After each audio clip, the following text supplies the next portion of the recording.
Okay, good evening. Thanks very much for having me. It's a real privilege to be able to come and speak to you tonight. So my name's David and I work at IG. I'm going to be blogging about some of what I talk about tonight. So follow me on Twitter or on Medium and I'll let you know once those things have gone live.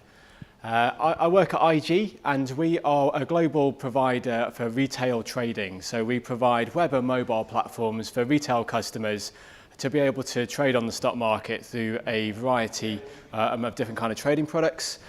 We have got a global presence, about 120,000 customers, and we book about 4.5 million trades a month. And we are under audit from a number of different regulators across the world, which gives us a unique set of challenges that we need to operate within. And tonight I want to talk to you about some of the lessons that we've been learning as we're trying to adopt continuous delivery at IG. So I want to start off with a question. How do you feel about deploying code into production? Now, with this being a continuous delivery meetup, I should imagine you're all absolutely fine with deploying code into production. You all love it. Personally, I've had mixed experiences. So my feelings have ranged from fear, stress, over planning to try and compensate, more often than not, just stick my head in the sand and hope for the best. Which is really, really bizarre because we're all in software, whatever our roles, whether we're developers, QA, DevOps, because we love solving problems. We love solving problems and we love building tools that people can use to make their lives better in some kind of way. And so the irony is that if we dislike deploying code into production, this is the point when, this is the pinnacle of the creative experience. This is the point where our users get the benefit from all our hard work. So really, deploying code into production should be fun. It should be something we enjoy doing because that's when we really get the benefit from all our hard work. Before I worked at IG, I worked at a consultancy working in financial services as well. And we would work for banks and other large financial organizations. We'd normally be part of a large change program, some big delivery that would take years and years to run through. And so we'd be there coding away for months on end. And it would probably be weeks, if not months, occasionally years, before your code even got into their UAT environment, let alone into their production environment. And so when I moved to IG, it was absolutely fantastic because now we started deploying our code to production every month. And we had the monitoring and the tools to be able to see how your code was performing in production and to see how it was being used. Now the problem was that deploying code into production every month meant we had dozens of teams all piling in their changes into an environment in one go. And no matter how hard you try, no matter how well you plan and prepare for it, with that much change going into an environment in one go, inevitably there are going to be problems. And we have the same sort of problems with our releases into test as well. We release into test every day, where all the commits from the previous 24 hours go into the test environment. But again, with that much change, inevitably there are the occasional problems. And so since about 2012, we've been looking at IG on how we can improve on this situation and how we can make things better, how we can make releasing code into production or indeed any environment, how can we make it fun, something that we enjoy doing. And in 2013, I was involved in a project where we wanted to add a new feature into our web trading platform, which would highlight to users features of the platform that they hadn't used before. So it's a fairly feature-rich trading platform, lots of functionality, and we were aware that some users just weren't finding some of the cool stuff. So what we would do, we had a project where we would track and analyze what users were doing, and then we would surface up parts of the application that they hadn't seen before. And we started using some of these continuous delivery tools to make it easier for us to release our code into test. And as a developer working on that project, it was absolutely fantastic because it went from deploying code into test being something I didn't want to do just in case I got it wrong and broke the environment, to something I loved doing because it was risk-free, because it was easy. And it became a matter of a professional pride to see just how quickly you could get a feature, code it up, get it ready, get it into test, and get someone using it. And if there were changes to requirements or the API needed changing, it wasn't a problem because you could respond to those requirements quickly, code them up, get them into test, and the feedback loop was incredibly tight. So it was an absolutely fantastic project to work on, and the creativity that generated was just great. And after working on that project, I moved to be the tech lead for our API team. So this is the team that provides the API that our web and mobile platforms consume, and our public API as well. It's a really critical part of the infrastructure, and I was really keen that moving to this team, that we could start to learn and apply some of the tools we'd used from this previous project, not in just our deploys to test, but our deploys to production as well. But one of the challenges we faced is that the application that exposes our API was a large monolith. So there were some risks there as well. An absolutely critical application, couldn't afford to have any downtime, so there are going to be some challenges there. And one of the things that I'm sure you guys are aware of is that working in this space, there are some companies that do continuous delivery incredibly well and have really innovated in this field and have been really public with the way they do things. So thinking about some of the big names, Amazon, Netflix, Etsy, Spotify. Amazon have gone on record saying they deploy code into production every 12 seconds or something, and Netflix are really open about the way they do things as well. And the challenge with this is that it can just set the bar really high. And working in a regulated environment where currently we're not allowed to deploy some of our stuff into the cloud and make use of some of the technologies that these companies are using, it can just feel like the standard they set is unattainably high, and we'll never be able to be like that. But I think one of the things that we've found is that rather than focusing on any one particular technology that a company is using, any company can adopt continuous delivery.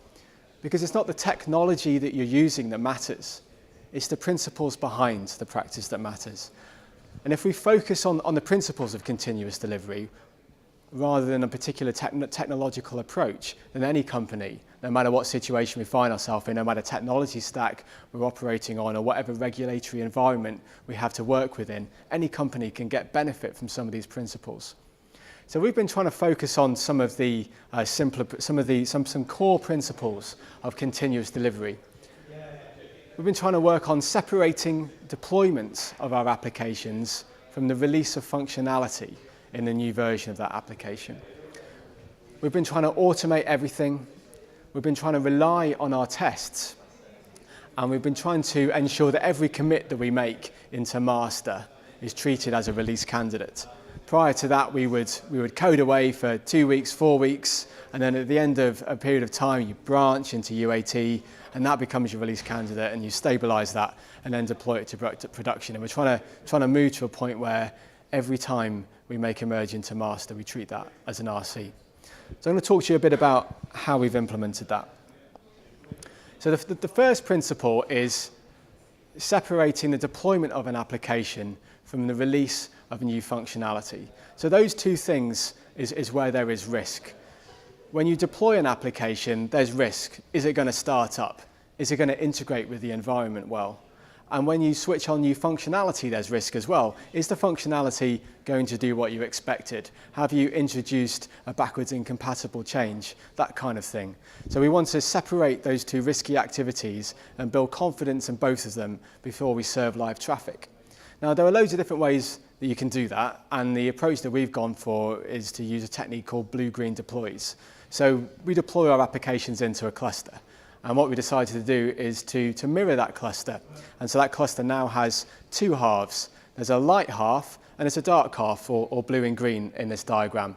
So in this diagram is the blue half of the cluster that is serving live traffic. So all the live traffic's going through the blue cluster and none of it's going through the green cluster, which means we're free to deploy new versions of our application into the dark half, into the green cluster, anytime we want. We can deploy that application, we can check it starts up, we can connect to it and ensure that the new functionality is working correctly. And then when we're happy with it, it's a simple config switch in the load balancer and we can start serving live traffic through that half.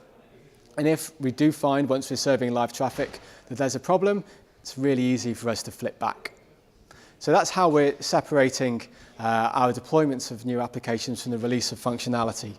And I'm sure you're all aware that if we want to move to deploying our code into environments very frequently, that's just not going to be something that works if there are huge numbers of manual steps involved. If we want our developers to deploy code many times a day, that's not going to work if there's 10 or 20 manual steps that are easy to get wrong. So we very much try to adopt the idea of using build pipelines and trying to automate everything where we can to make it easy for our development teams and our QA to do the right thing, make it easy for them to do what we want them to do rather than cut corners. So we built a fairly simple pipeline that when a developer merges code, we're using Bamboo, that checks out the code onto a new branch, it builds it, it runs all the tests against it, it deploys it into an in-memory container, runs some more tests. If all that's successful, it then tags it and deploys that tag into a repository, and then we deploy it into the dark side of the cluster, and then we automatically run some more tests against that new version of the application running in dark, just to make sure that everything's fine. And at that point, if it's still green at that point, then there's a manual block, and we can choose when we want to switch on that new version and have it serving live traffic. And then the process repeats in all our other environments as well, right up to production. So we use the same mechanism in each of our environments. So we just repeat that process. And we try to keep a really simple branching structure in Git as well.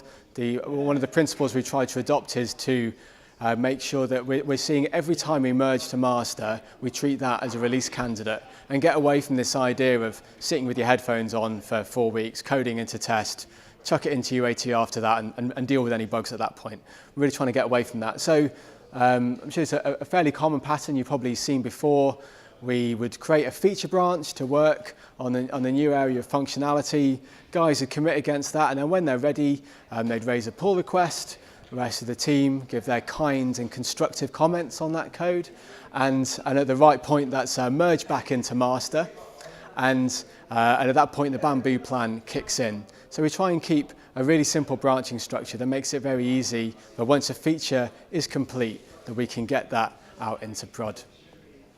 And I mentioned at the start that when I moved on to the API team, the API was a large monolithic application, and we were really aware that if we wanted to use these kind of processes and deploy code into production very often, we're going to need to break that monolithic application up into smaller services. Some might call them microservices, so that each part of the API that was cohesive would be its own application, and we could reason about change on that application and then deploy them independently of any other part of the API. So if there was one part of the API that was being changed, we could deploy that into production, being confident that we hadn't touched any of the really mission critical stuff, the dealing flow, the login flow, that kind of thing. So that's the approach that we're using so far, and we are using this to deploy our code into production, and we're getting real benefit out of it. But we're very much partway through the journey. I don't think we're anywhere near where we want to be yet, but we are really enjoying it, and we are getting loads of benefit out of it. So I just wanted to share a few of the lessons that we've learned so far. What we've learned. I think the first lesson we've learned is don't reinvent the wheel. Thanks to groups like this, there are just tons and tons of examples out there on how to apply continuous delivery in a whole host of different situations. So that blue-green deployment mechanism is a pretty common pattern that's been talked about quite a lot. So we didn't want to reinvent the wheel, and indeed when it came to the Bamboo pipeline that we built, that was a video that we had watched on YouTube by a consultant. We thought it fitted our pattern really quite well. So we got a graduate on our team, showed him the video, told him to go and build it, and a week later he'd built it, which was just fantastic and really quite humbling given the guy straight out of university with about 2 weeks commercial experience under his belt. That was great. I think another lesson we've learned is that 80% is good enough. I think there can be a real temptation to try and build the perfect continuous delivery pipeline and get everything absolutely shiny right. And what we found is that using the tools we already have, so using Bamboo, which was already our CI tool, and using the deployment mechanisms that we already had in place and expanding those to support blue-green, we've been managed to get massive value for a much reduced cost than if we tried to build the perfect solution from scratch. And it's been great because we've been able to get loads of value from it, and we've been able to learn huge numbers of lessons from it as well. One of the things that we wanted to be able to do is to, as I mentioned, is to break up the monolithic API application into smaller microservices. And we were aware that just because of the way commercial development works, is that it was unlikely we were going to get a project where we could just focus on doing that. And so we had to make this refactoring exercise part of the projects that were already coming our way. And so I was really keen that when we got a project that was going to be working on a fairly low risk part of the API, that we'd be able to separate that out into its own service and really experiment on that. It didn't quite work out that way because the first bit of the API that we got a major project to work on was the login flow, which is one of the most mission critical part of the API. But if we hadn't taken the opportunity to refactor that out into its own service, we may not have got another opportunity to work on that area of code for quite a while. And so we had to seize the opportunities that the work that was coming our way gave us so that we could implement some of these things. And I remember one of the guys on our ops teams, when he heard about what we were doing, being quite nervous about the risk that we were introducing to the project, and he asked our chief technical architect if he was happy with what we were doing. And I remember it really clearly because he just turned and said, "I have absolutely no problems with this whatsoever," which put huge amounts of pressure on us to make sure we got it right. But it was okay. What we've really found is that the technical challenges that go along with continuous delivery are one thing, but the cultural challenges and the attitude of the development teams are a much bigger set of challenges. And I think this is really where we're at on our learning journey, is that we've got all the tooling. Now as a development team, it's how we make the most of them.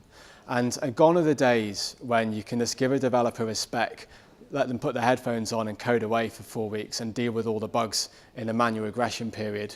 Now we need to be taking the attitude that when that piece of work is complete, is good enough to go into production straight away.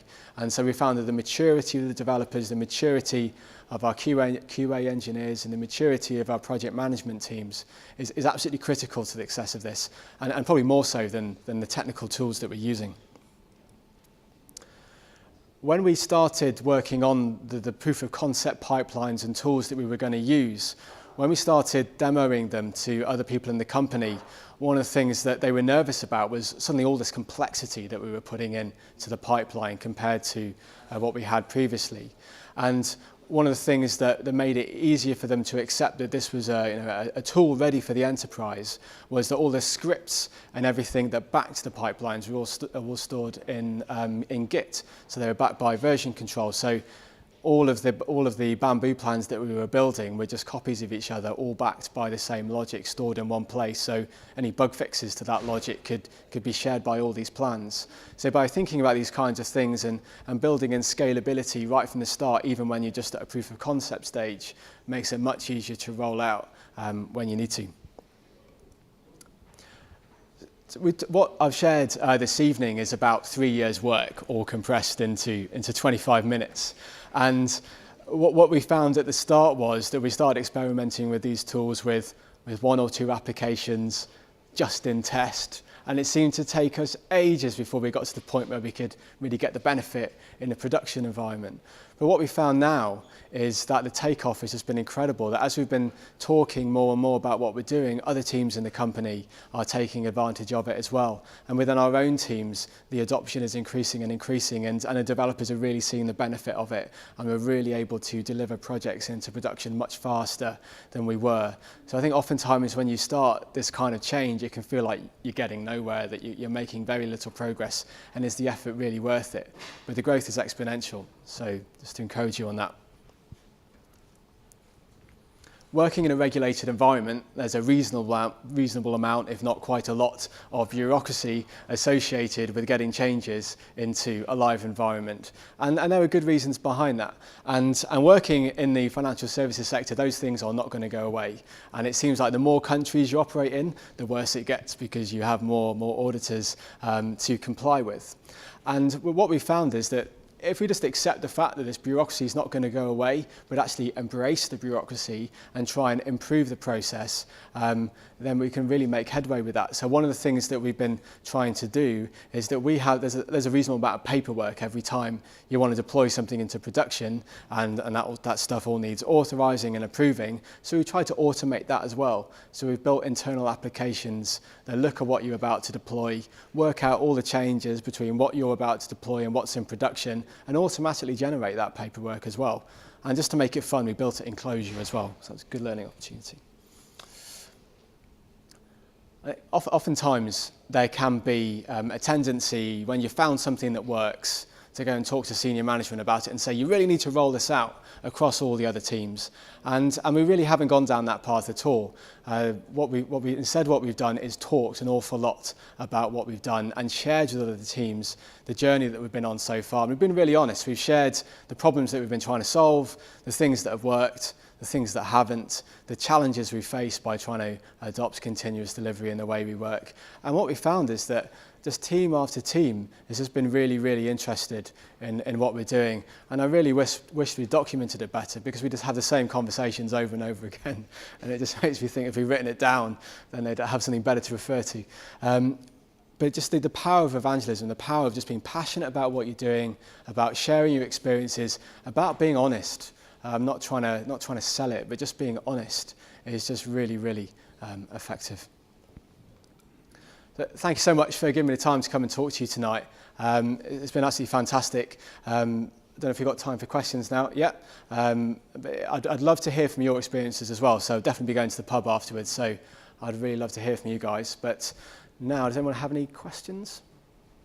Gentleman at the back. You talked about automating the paperwork. Yeah. Did people catch on to the fact that you were doing that? And did they get pissed off at that, or did it break down any walls? How did that work? I think we tried to be really proactive with it. So we knew which people would care the most, and we initiated the conversation with them first before before they got wind of that we were doing anything they didn't know about. And so we started those conversations early. And I think what we really believe is that actually we can improve the accuracy of the paperwork because it's all programmatically driven. And so it's not relying on a developer going, fix some bugs, deploy into prod. I mean, whereas now we can actually say, no, this is exactly every single change that we're deploying into production, which has got to make an auditor happy. Yeah, over here. Sorry, yeah. Do you collect any stats on how much it's improved your processes? So if you have any benchmark beforehand to say what things were going wrong and anything afterwards to show how much you improved things? We haven't collected any particular stats on that. So we've got anecdotal evidence. I think so. We deploy into test an awful lot, many times a day without impacting the stability of the environment. So I think certainly anecdotally for us, I don't think there are some people in the company I don't think are aware of how often we release into test. And I think then in terms of the improvement it's had in production, anecdotally again, I think people within the business are kind of becoming much more aware that if they come to us with something they want in production, we're likely to be able to turn it around much faster. But we haven't collected any particular stats around that. Yeah. So this testing was converted from monolithic UA deployment to rapid deployment environment. You should have had some problems. So it sounds really simple, but prepping in real life, I don't think it's what really makes you. Well, I think so. It's taken us 3 years to get that far, and it's not a wonderfully technically sophisticated solution. So I think we've done it fairly slowly, which means that any problems we've had, we've caught early. Now, there have been times when we've deployed stuff into production and there's been a problem, but we have been able to roll it back incredibly quickly. So I think probably the problems we're really facing are that we're not using it as much as we could. We're not using it as much as we should, and that's even within my team where we've got all this tooling and everything's built. So I think the challenges we're really facing are a cultural much more than technical. Other than Blue Green, did you consider any other strategies? I joined the company after Blue Green had been chosen, so to ask someone else. I think one thing we'd love to move towards is some of the patterns that other companies use, which is rather than always having this fallow cluster being in place, has been able to programmatically spin up a new instance, deploy the application to that, and build it up that way. So I think that probably technically that's the next thing we will try and tackle. I see a lot of non-automated tests. What kind of tests you have at different levels? Yeah, so we try and stick to the famous test pyramid of unit tests and then component tests and end-to-end tests. And I think probably historically at IG we've often had that pyramid the wrong way round, and being so dependent on tests has really forced us to get our automated testing strategy right, because end-to-end tests that rely on real test fixtures in an environment are costly to maintain. So when we build the application at the first stage in the pipeline, it's unit tests, component tests, and some end-to-end tests. And then on deployment into each application, we run a series of end-to-end tests against the application at that point, which exercise the RESTful API and check that that's doing what it should be doing. We write that using Cucumber because we're really trying to work with our QA engineers on that. How long does that whole test suite take to run? And did you have to improve it at all? So it takes about, if you run it all sequentially, depending on the application, it's about half an hour. We haven't had to do any we haven't had to run any of it in parallel to improve performance or anything like that. We're really trying to keep the applications really small and quite simple. Have you found that it's starting to change the things that you're asked to do yet? Because you're going faster than most people. Are the business learning that you're going faster? Or maybe we could just try something that we wouldn't ordinarily have tried if it had taken 3 months to do. It's only going to take you 2 weeks. Yeah, I think so. I think there is a real change happening, particularly in our product ownership teams, around being able to use build, measure, learn a lot more.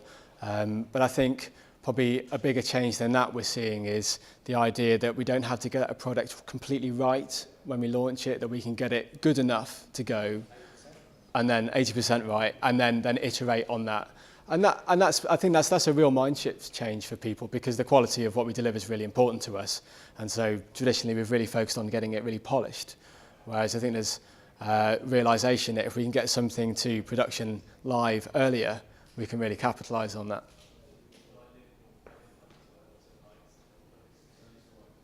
Okay, thank you very much for your time.